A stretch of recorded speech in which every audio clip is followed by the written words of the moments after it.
Maayong adlaw na to, secured nun. Ni aday ta sa area nga akong gi-sprayhan atong miaging semana. Nagdunda ko kung naaba siya improvement. Nahitabo atong lantawon kung nag-bad emerging na ba siya. Kay kapito naman ron kaadlaw sugod atong pag-spray na kog injos. Akong tan-aw naman sad siya oy guho nga bulak ba ni, pero di pa gid ni siya siguro na to og bulak na bagin ni siya kay mubo pa man kayo basin di ay og dahon pa ni, pero di pa gid siya maklaro. So sa sunod siguro na tong higayon nga makaanita dunda, so maklaro na nato iya ang bulak. Ni mga ko kasugod pa siya. Ano siya ug sakuan pa gawas nagsugod yang tango. Yo.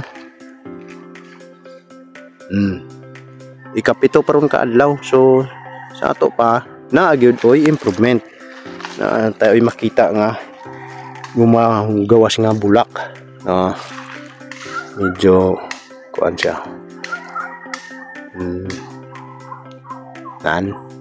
Ano siya?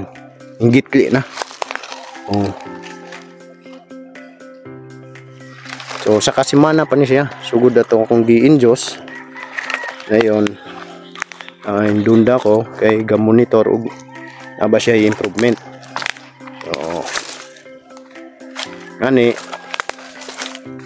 nakadunda po ang tagya na diri sa gahawan po siya sa area.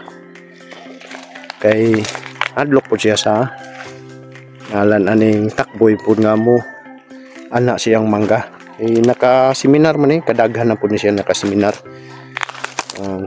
Gahawan-hawan po siya sa iyang area ba.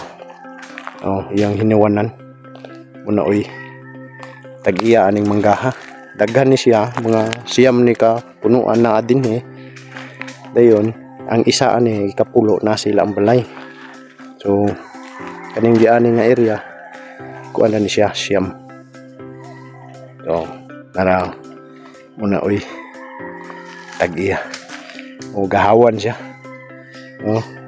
Kugihan po parehas na ko.